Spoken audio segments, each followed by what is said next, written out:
The final battle between the Agathian Knights and Mason Order is officially here. Chivalry 2's 2.11 Regicide update sees King Argon II lead the Agathian forces in one final assault against King Malric and the Mason Order on the brand new Trajan Citadel map. This update also gives us a brand new weapon, a new battle pass full of cosmetics, as well as additional balancing changes. Today, we're diving into the key patch notes from this update and checking out what it has in store for us so you can be ready to pick your side in this climactic king versus king battle.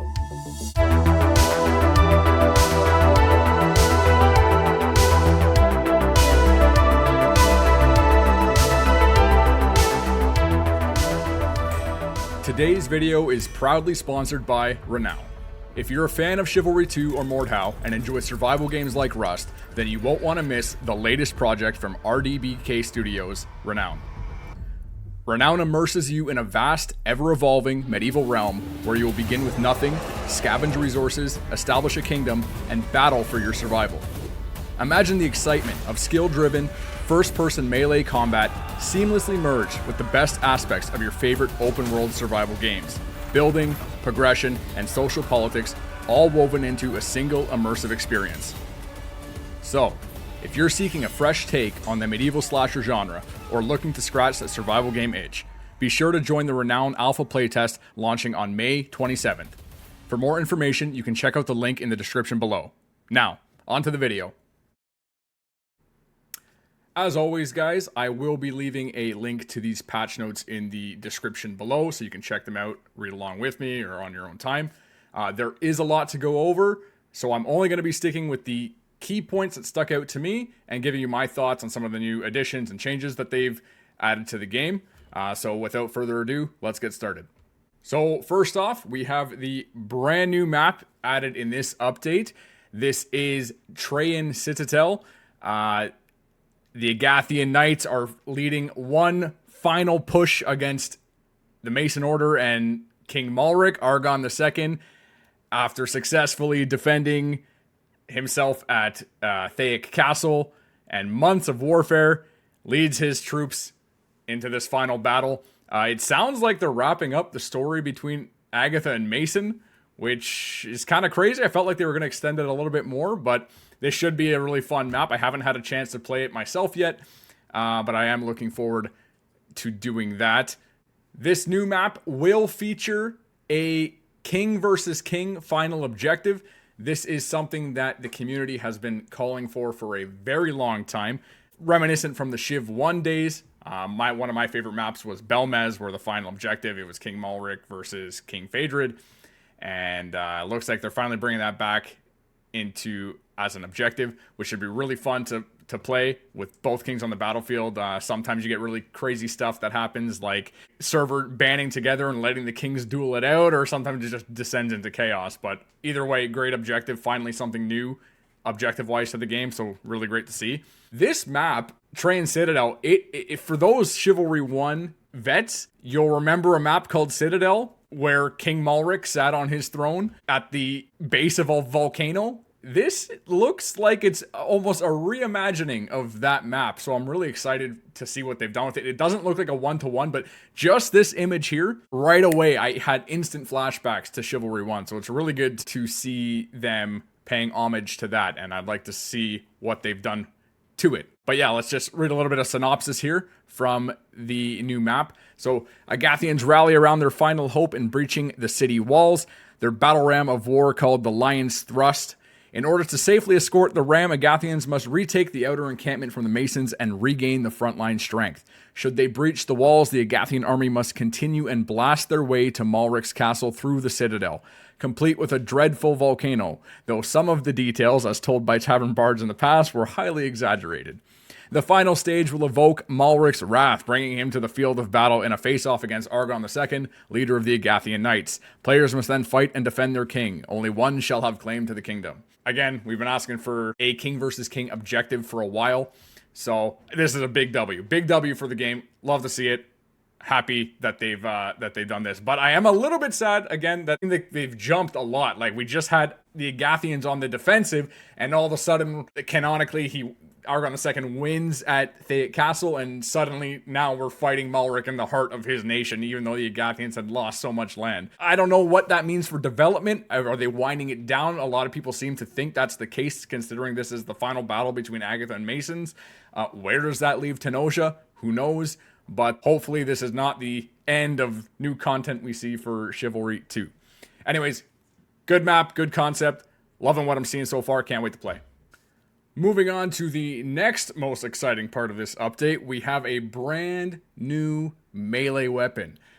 It was kind of disappointing in the last update. We only got the heavy crossbow.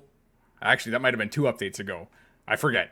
Anyways, the last new weapon we had added to the game was the heavy crossbow. It was a ranged weapon. Again, it's cool, new weapon in the game, but no one really cared for it because not a lot of people play Archer. It's as simple as that. But now we have a brand new melee weapon, the Golden Dog. Very interesting name. I'd never heard of this weapon in my life, but I'm excited to see what it can do. From the developers, a brutal weapon for a brutal age, adding to the Pullman and Engineer's subclass arsenal. The Golden Dog is the shortest polearm of them all, but the strongest and most versatile in damage output.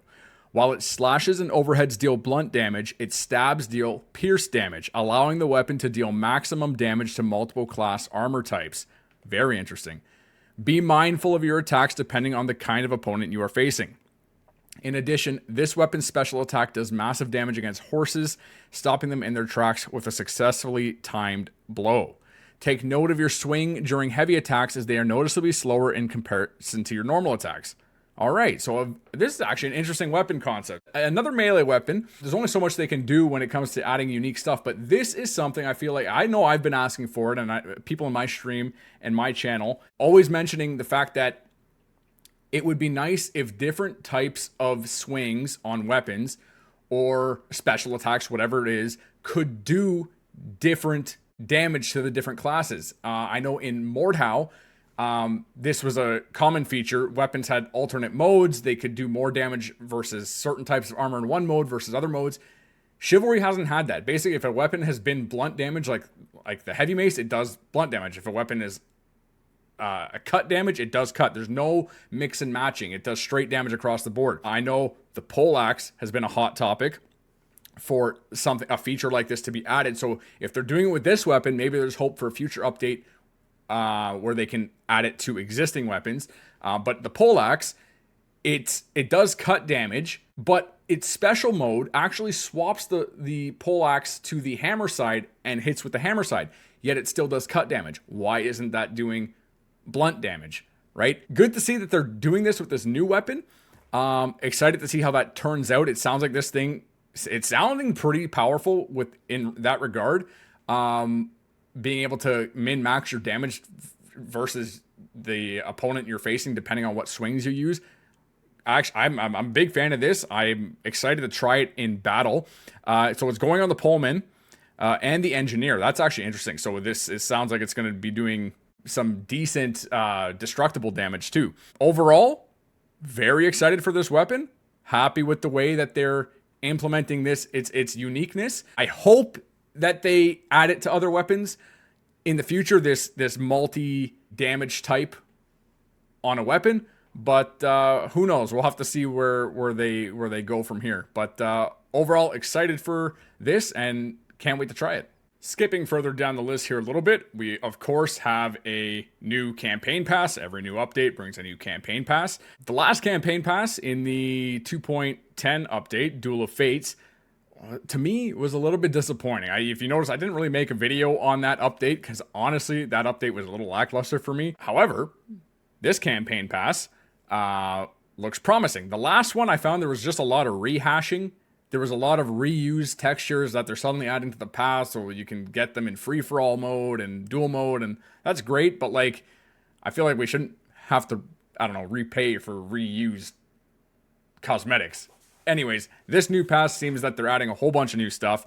So we'll scroll down the list here and just take a look at some of the stuff that they are adding. So there's the campaign pass. Obviously, for those who don't know, the campaign pass, you can unlock it. You can buy it at any time. They don't expire. You can unlock it, all the levels, for free, and you'll get your free rewards. However, when you purchase it, you'll unlock anything that was considered a premium reward instantly, as long as you've got to that level.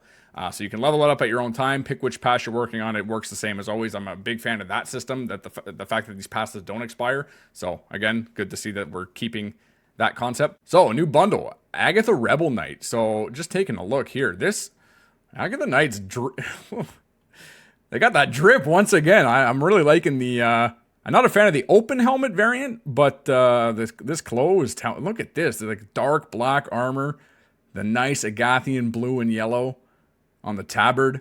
Oh, this is actually looking really good.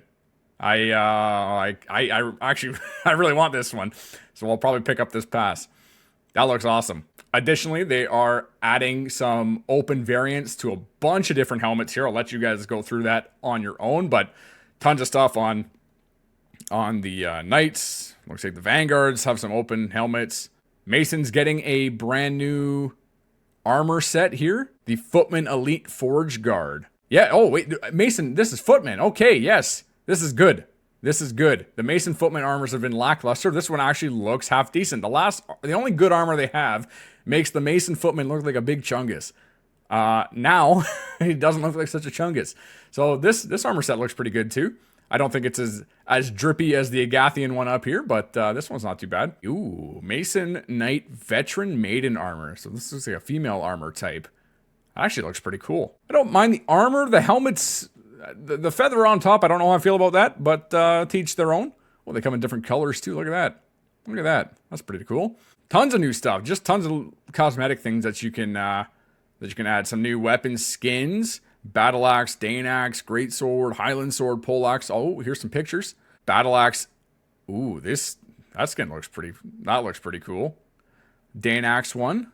That actually looks reminiscent of one from Mordhau. Ooh, the Highland Sword, the Trader's Bane Highland Sword. It actually looks more like a Great Sword Zweihander. So it'll be interesting telling that apart on the battlefield. I do like this design though. Looks cool. What else we got here? Pole Arm, the Captain's Guard Pole Axe. Interesting. Okay, that's pretty clean looking pole. Overall, some good skins. I got no real complaints here. Everything looking pretty good so far. Excited to get my hands on this new pass and start equipping some new drip. Moving on now to some combat changes.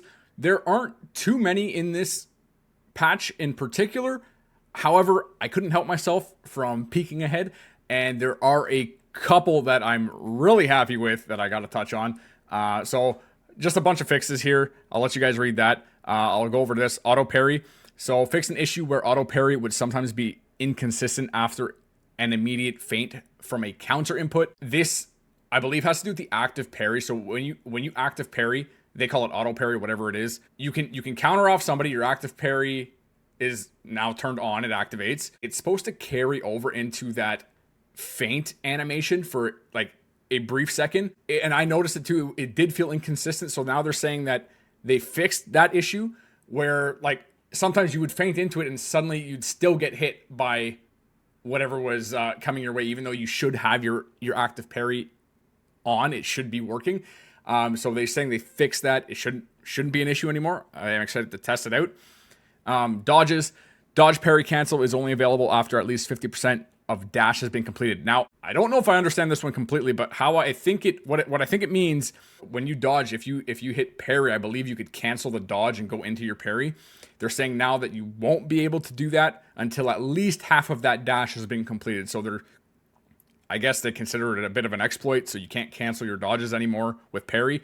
I believe that's what that's saying. Please correct me if I'm wrong, but I'm pretty sure that's what that means. Onto some weapons here. Obviously, we know we got the new weapon, the Golden Dog, available for the Footmen and the Engineers. Heavy Mace. Increased overall normal / wind-up time from 0.25 seconds to 0.285 seconds. So they've made that wind-up time just a hair bit longer. I assume this is the Heavy Mace, as most people know, is at this current time is considered the weapon to be using in duels and competitive, whatever you want to do. Even in TO, it's a beast. I'm actually sitting on a Heavy Mace some game footage for me from a couple months back that I've yet to upload. I've been slacking big time, but anyways, I went on a tear with the thing in that game, and no, it is an absolute unit. And one of those things is that its slash is pretty fast, so they're just slowing it down just a little bit to give the opponent a better chance. However, drum roll please, we're skipping on to the quarterstaff. Added to the Pullman subclass on Footmen. Finally they listened. They put the quarterstaff back where it belongs, on the Pullman, on the man-at-arms from Chivalry 1. This is where it was. This is where it was always meant to be. I feel like it does not at all fit on Knight Crusader. I've been calling for this the moment it was added. Sounds like my words have been heeded. I've been listened to. Most of the community has been listened to. So this is a big W. I'm a huge fan of this. Can't wait to try it out on Footman. I feel like it would just fit so much better. They didn't change anything about the weapon. All they did was add it to the Footman, but I feel like it belongs on the Footman way more than it belongs on Knight, especially a Knight Crusader class. The second thing they did was they changed the tackle animation that it had to the jump kick variant. So the only weapon in the game that I believe has the jump kick is the spear. So instead of doing a tackle, you kind of pole vault off the spear and you drop kick someone. Now the quarterstaff has that. So that's a pretty interesting change. It makes it I think honestly that's a bit of a nerf. Tackle is pretty consistent where the jump kick isn't, because you have to time it perfectly. You have to input it at the right distance for that kick to actually hit the opponent, where a tackle you can just, any part of that tackle animation will knock the opponent over. Bit of a nerf, not really, but anyways, that's exciting. I'm very happy that it's on Footman. And I believe that wraps up most of the combat changes that I thought were interesting. Skipping on down the list here to what will be the last section that I want to touch on and talk about for this video. Some social changes and updates specifically to do with unofficial servers. These unofficial servers were added in the last 2.10 Duel of Fates update. A lot of people were excited for them, especially tournament organizers and people who want to do community run events and customize their servers and whatnot. However, when it launched, it came with a handful of problems, and it was definitely a bit lackluster, and a lot of people have been waiting for additional support and fixes to unofficial servers. Said a whole bunch of stuff here that I will let you guys read, but I will read to you their dev notes. They say here, since the release of unofficial servers with update 2.10, we've been working closely with our Nitrado partners to determine how to enhance this new feature. So far, improvements have been performance issues, adjustments, potential bug fixes, adding new admin options, and implementing Nitrado Steel Shield, an added layer of protection against DDoS attacks. We've also been monitoring the community feedback around the lack of gold and XP earned within unofficial servers and how this difference could make playing within an unofficial server less appealing, especially to newer players. As of update 2.11, gold and XP gains will be enabled across all unofficial servers. We still reserve the right to make adjustments and take action if we see that the improper gain or boosting of gold and XP becomes popular. Still, we believe that a majority of servers will not abuse this added feature. Instead, it will help bolster and highlight the excellent unofficial servers that users have been able to create. This is good news. They're aware. The unofficial servers kind of came out in a crappy state, so it's good to see that they're continuing support and protection and performance improvements. Additionally, with the change to gold and XP, that was one of my concerns when I heard about unofficial servers. I was so excited for them to come out. I was like, oh, we can do our own servers, our own game modes. We can maybe make them last a whole lot longer. Who doesn't want to play a TDM with maybe 1,000 tickets on each side? But you can't earn any gold or XP from that, which really sucks, at least to me. Like, it's a big turnoff for why would I want to play on an unofficial server then? They're great for the dual players and whatnot, but people that want to enjoy maybe a TO mode or TDM or custom game modes and not being able to earn any gold or XP, it kind of seems like a waste of time. You're not progressing anything in your game. So that's a good change. They've enabled gold and XP across these unofficial servers. So hopefully no one starts abusing it, because again, they did say they reserve the right to take action if people are abusing it and boosting. I think this is a good change overall. Hopefully it stays this way, and good to see that they are focused on fixing the mess that these servers, the state they're released in. All right, guys, so that pretty much goes over everything that I wanted to cover with regards to this update. Overall, I'm actually pretty satisfied with what I can see. Obviously, we got a new map, new weapon, a boatload of new skins, couple quality of life changes that I'm a really big fan of. I gotta say, I'd probably give this update at least an 8.5 or 9 out of 10. Again, I haven't played it yet myself, but from what I'm hearing and seeing, it's looking pretty good. The new map we got is a throwback to a Civ 1 map that people have been, you know, I know myself and other Civ 1 people have been wanting to see some Chivalry 1 love thrown our way. I know we had like Dark Forest and whatnot, but, you know, good to see Citadel making a comeback. We got a brand new objective that the community has been asking for a while. King versus King finally taking place. Looks like it's wrapping up the Agatha versus Mason story. Who knows? I don't know where this takes us into the future. We'll just have to see. We got a new weapon, and this new weapon is very unique. Also, taking part of what the community has been asking for and implementing into this weapon with regards to multiple damage types on the weapon. So love to see that. Crazy amount of new skins that there's just so many to go over, and they honestly all look pretty good. Much better than what we got in the last update. And additional changes, you got quarterstaff on the footman. Love to see it. Love to see it. That's where it always should have been. Always should have been there. So I'm excited for that.